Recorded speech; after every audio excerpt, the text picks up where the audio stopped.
네, 여러분 안녕하십니까. 417호 생글생글이 나왔습니다. 417호입니다. 다음 주, 그러니까 오는 월요일쯤에 배달이 될 것입니다. 한번 보실까요? 잘 보이시나요? 생글생글 417호. 자, 이번 주 커버 스토리는 페이스북 10년입니다. 페이스북 10년. 그걸 계기로 해서 SNS는 지금 혁명 중이다.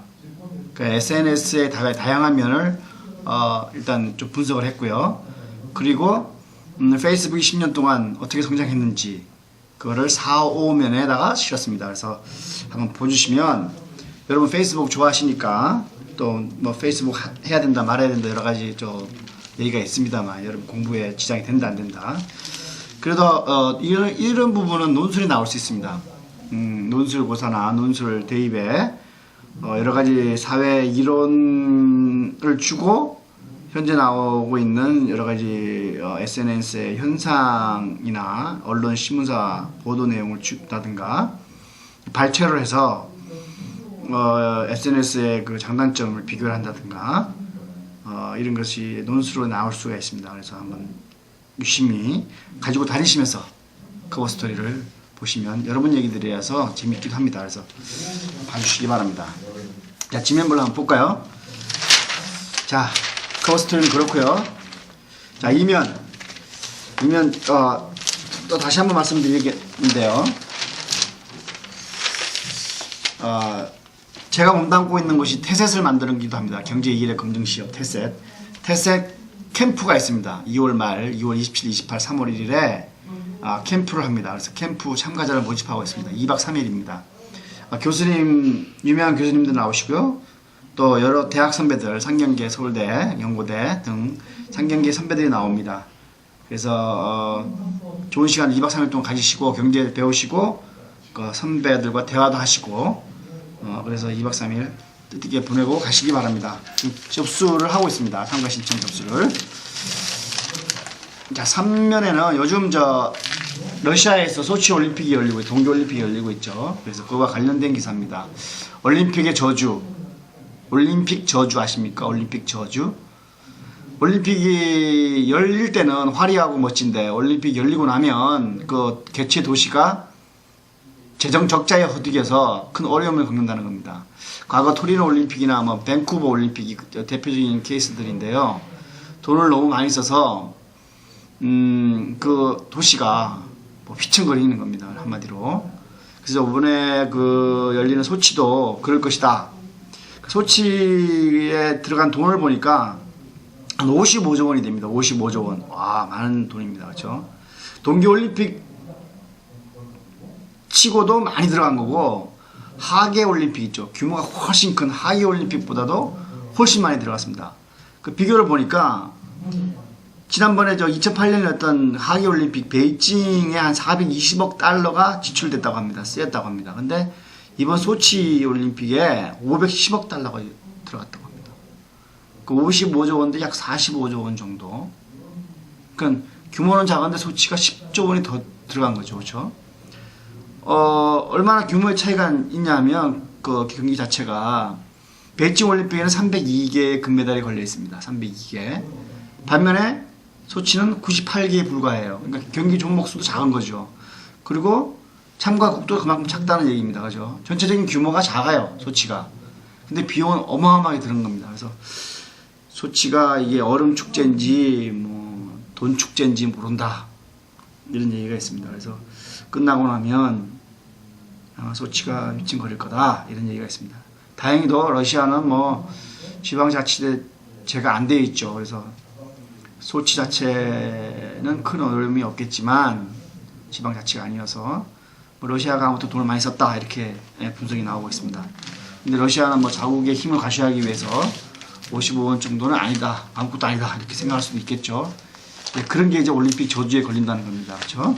한번 읽어봐 보시면 소치 올림픽에 얼마나 돈을 많이 썼는지 알 수 있습니다. 한번 보시기 바랍니다. 재미를 읽으시기 바랍니다. 자, 4호면 한번 볼까요? 커버 스토리인데요. 자, SNS 눈부신 발전, 진화, 경제, 정치, 사회 다 바꾼 거죠. 그렇죠? 여러분도 느낌에 우리 이 사회가 많이 바뀌었다는 걸 느끼죠. SNS나 뭐 인터넷, 물론 SNS 기반은 웹도 있고 모바일도 있습니다. 그죠? 여러분도 아시다시피 이제 처음에 페이스북은 웹으로 시작했죠, 그죠? 웹으로. 근데 요즘 모바일로 다 여러분 서비스를 다 받고 있죠. 가면서 뭐 댓글도 달고 그러시죠. 그래서 이런 서비스가 인터넷과 함께 뭐 많이 바꿨죠, 그죠?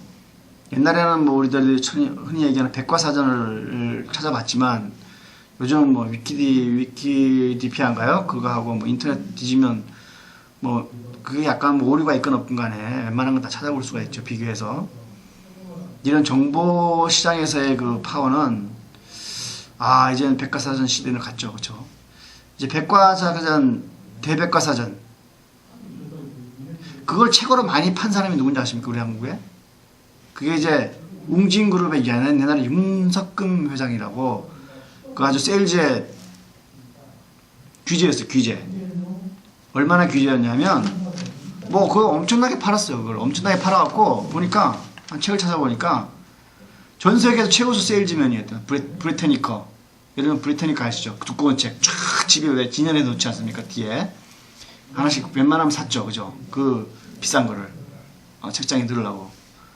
근데 이 윤석금 회장이 세계 최고의 세일즈맨이었다고 합니다. 이 브리테니커 입사해서 1년 만에, 그것도 1년 만에 세일즈의 왕이 된 거예요. 그때 윤석금 회장이 이제 날리기 시작했는데 그거로 사업을 키우셔서 웅진그룹 하시고 최근에 좀 웅진그룹이 어려웠다 다시 복귀하고 있죠, 그렇죠? 그런 얘기도 재미난 얘기도 있습니다. 그래서 지금은 브리테니크보다는 위키디피아가 훨씬 정보의 양이 많죠, 그렇죠? 이렇게처럼 많이 바꿔놨습니다.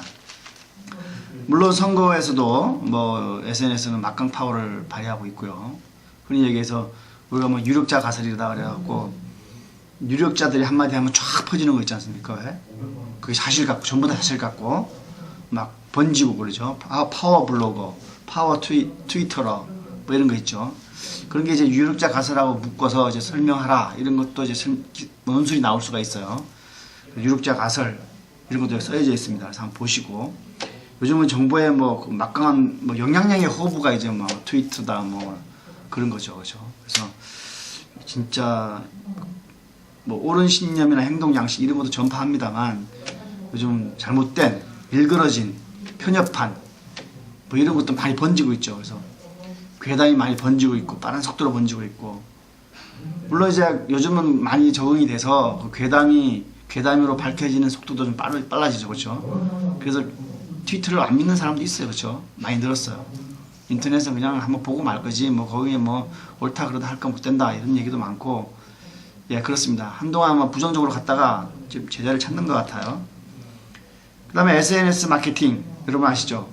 요즘 뭐 빅데이터다 해서 기업들은 이제 그 SNS 정보로 채널을 통해서 툴을 통해서 타깃 마케팅을 할 수 있게 되었어요. 그러니까 저한테 뭘 보낸다 그러면 제가 어떤 사람인지를 파악을 하는 거예요. 여러 가지 정보 데이터를 통해서 이미 공개된 데이터. 그래서 저한테는 어떤 특정한 뭐 문자를 날린다든가 제가 만약에 금융기관에 빚이 많은 곳으로 나오면 뭐 돈을 많이 빌려 써라는 게 많이 오겠죠. 그다음 또 제가 재산이 많으면 투자하세요 이런 게 많이 오겠죠. 그러니까 그게 동시에 오지 않고 잘라서 온다는 겁니다. 이분은 이런 거, 저분은 저런 거. 그게 가능해진 마케팅 세상이 됐다는 겁니다. 그래서 굉장하죠. 공유하기를 통해서 뭐 비용을 확 줄이죠. 마케팅 비용을. 좋아요 누르면 뭐 준다. 뭐 이런 식으로. 번지는 속도도 빨라. 그래서 입소문, 그러니까 전자적 입소문 또 빠르게 낼 수 있죠. 그렇죠? 빠릅니다. 네, 그렇습니다. 그래서 뭐 영화 시장 같은 경우는 뭐 좋다 그러면 확 하고 막 난리지죠. 그 전자적 입소문이라는 용어도 있습니다, 여러분. 한번 찾아보시면 재미있게 읽을 수 있습니다. 자, 만약에 그렇게 SNS가 다 연결이 되면 그러면 정치적으로 직접 민주주의가 가능할까? 직접 민주주의. 여러분이 일일이 투표하는 거예요. 아침에 일어나서. 자, 아침에 일어나서 딱 보면 이제 투표할 항목이 쫙 나오고 여러분이 탁탁탁 누르고 가고 출근하고 또 퇴근해서도 또 탁탁탁 누르고 이게 가능할까요? 다 연결이 되면? 정보가 이제 어느 날 아침마다 이제 탁탁 올리는 거죠. 수백 개, 수천 개. 근데 그게 연결됐다고 해서 가능해지지는 않을 겁니다. 왜냐하면 정책 결정이라는 게 굉장히 고도의 판단력이 필요하고 상황에 따라 많이 다르겠죠, 그렇죠? 뭐 사형제 폐지도 어느 날은 사형제 폐지가 확 높았다가 어느 날 또 확 낮아질 수도 있죠. 아니면 뭐 연쇄 살인 사건이 나오면 사형제 폐지 쪽으로 확 투표가 갔다가 근데 또 어떤 사람이 또 사형 선고를 받았다가 진짜 진범이 잡혔다 그럼 사형제를 막 폐지하라고 막 나오겠죠, 그렇죠? 그래서 그런 결정을 이렇게 일일이 할 수 있겠냐? 직접민주주의로 그거하고는 다를 거라는 게 이제